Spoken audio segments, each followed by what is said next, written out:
Ladies and gentlemen, good morning. Have you eaten glue today? Bandai has. And oh man, has it been bad. So today I want to go ahead and talk about the newest update over here on One Piece Bounty Rush. I don't play this game very often these days. I think 90% of the reason is kind of this like Roger meta.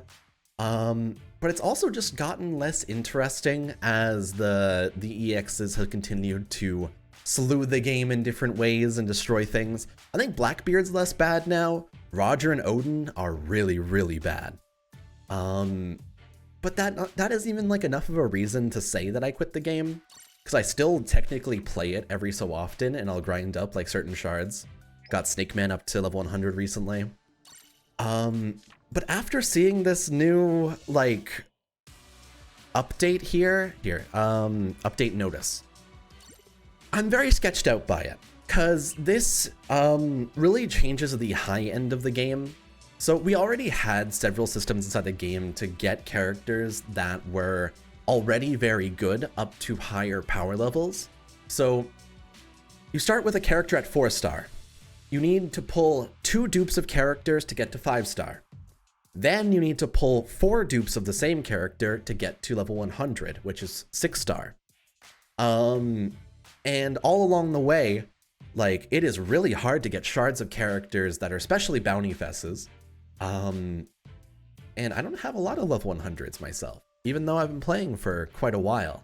I think it's because I don't really play this game religiously, and not everyone does.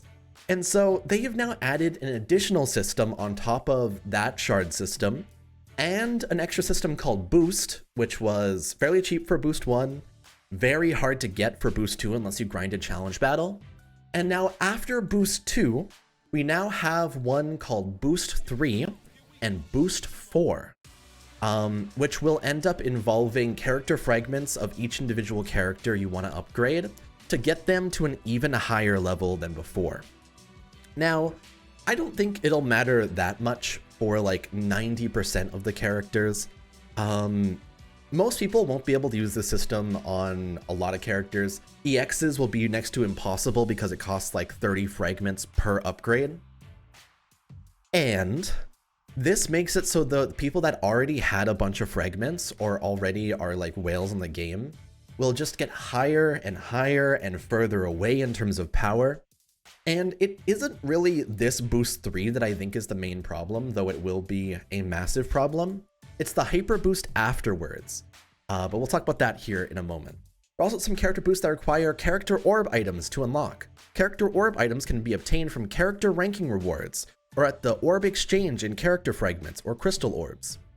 To make character orbs easier to acquire, character fragments can now be exchanged for fully upgraded characters in special training or other item exchanges.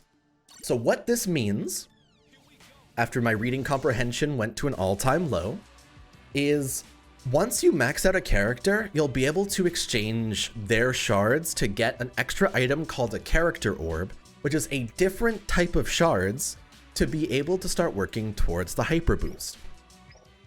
Let's go and take a look at the hyper boost on Don Quixote do Flamingo, and we can take a look at how far it ends up going.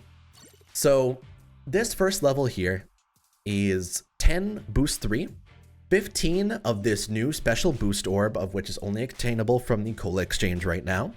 Not too expensive, they cost like 2 Cola per, so it's not too bad. And 30 fragments of the character themselves for each upgrade. And that is times 5, 5, 5, 15. So that's a lot of items. And somewhere along the way, it'll end up changing so that you need to use character orbs as well to get them up even beyond that. Exchange orb here, for example, you can exchange character fragments for different kinds of these character orbs to get them upgraded. You can see it's an exchange of 100 to 1. So I can get 13 of these off of using this many. Not that worth it for me, for sure. And for characters that are 4 stars, it's going to be next to impossible for a lot of people. You can see it only shows my 6-star characters here that I already have maxed out. And so I could actually exchange a couple of these for the Paramount War Luffy. But it isn't really that worth it. On top of that, you can also exchange for these character crystal orbs, of which is another exchange system. I don't have any of the one before it. And if you look at this exchanges up too. So basically what you're doing is you would be exchanging these fragments here for this Zoro. Here, I'm actually just going to claim it so I can show you guys. You'd be claiming these fragments for Zoro, and so now I have 13 of his. And then I can exchange those for, I think, only the 2-star version, yeah. And I can exchange it for one of those. And so 1,000 of the shards of the characters go towards one of these crystal orbs. And then you gotta exchange those crystal orbs up to this, if that's what you're trying to do with them. Because you can see you can exchange it here, or you can trade them up to 3-star crystal orbs as well. So this system is genuinely really in-depth, and will involve a lot of like, exchange this character for this to get this, or simply waiting until they add these materials to challenge battle. But the issue is, with this many like ways to try and get it, and like this dedicated of a system, this is probably going to be the high end of the game that Bandai focuses on from here on out, which is kind of sketchy, especially in this hyper boost. I currently don't have any hyper boosted characters, but this is a passive amount of stats given to any character you use. And so the more characters you get to hyper boost, like the 2-star characters, the more stats your entire team will end up having. This won't matter that much when it comes to people that don't really whale that much. But for the people that have extra fragments of like, I don't know, if you've played the game since the beginning and you play it every day and you accidentally get like 6 of the shards of the OG Blue Luffy, like the OG level 100, like Paramount War, no, it's not Paramount War, it's like 2 years later Luffy, yeah. If you have like, let's say 3,000 of his fragments, you're gonna immediately start going for hyper boost and start working on it. And so I think that's gonna be the big gap between free-to-play players and pay-to-win from here on out. We'll kind of see how it ends up dividing.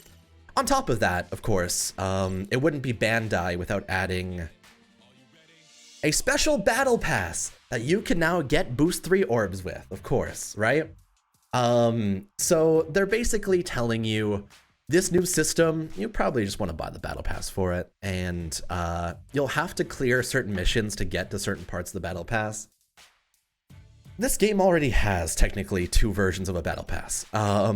If we go and look at this over here, there's the Special Rush 30, which gives you an extra store, 50% extra battle points. You get more item chances because the time to refresh them is halved, and you get these if you buy them multiple times. Item Rush, you get 1 diamond a day, 1,000 EXP, and 5,000 bounty coins. Not that great, 10 bucks, it's okay. Bounty Rush 30, maximum treasure chances up to from 4 to 6 for 30 days, medal exchange from 2 to 3 for 30 days, and add special training slot, and you get 5 diamonds a day, and all of that. And so those are already 3 types of technical battle passes that they want you to buy basically every 30 days. Now we're going to have an additional style of battle pass, of which is the most important one so far, because it's the only way, as far as we know so far, we haven't seen the new challenge battle, that we can get boost 3 orbs. Bandai, you're so scummy. And especially on games where you can see you can milk people a little bit more, it seems like you are very willing.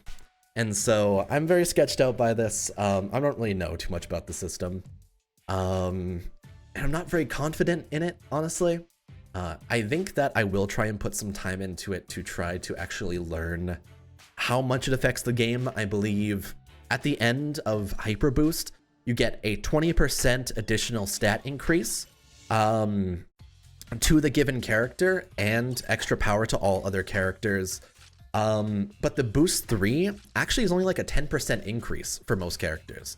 So these 15 like slots right here, I don't think are going to be very relevant, except for just raw stat increases and having trouble trying to kill Rogers in literally every situation ever. It's very much a high-end update, and very much made for people that are going to be wailing on a lot of banners going forward. So naturally, I've skipped the last couple of banners here. I haven't even been doing videos on like the updates and stuff like that. Just kind of been playing for myself. And it's just been okay. So I'm probably not going to do too much other Bounty Rush stuff right now, honestly. I might try and do a showcase of my level 100 snakeman, since I did just get him up to there this week. He is very cool. I like him a lot. I have a pretty good build for him. And he's rocking with his own stuff right now, so definitely want to try to showcase that at some point in the future. But I feel like this system is a step in the wrong direction, and it makes me wonder how long this was even in the works, because I've talked about how Boost 3 was something that probably should have come out somewhere along the 2nd anniversary, honestly, to try and balance out these characters that aren't like maxed out EXs, because there's a major disparity between a level 100 Odin and a level 100 like Whole Cake Sanji, for example. It's basically unwinnable for the Sanji, even though he has the priority color. And so Boost 3 sounded like it would be the best idea, and now it's a whale system. So we'll see how it goes. I'm very sketched out by it, but I don't think Hyper Boost is actually going to be that relevant until at least like a month or two down the road. So the game's going to stay mostly the same right now, I want to say. The Boost 3 characters will just slowly go up and up as the battle passes release. But it's definitely another step in the wrong direction. After 2nd anniversary, they definitely don't need a lot more of those. Here, I actually want to check this out. Yeah, so they have the priority point rewards, but there's still no Boost 3 orbs at all on this reward system.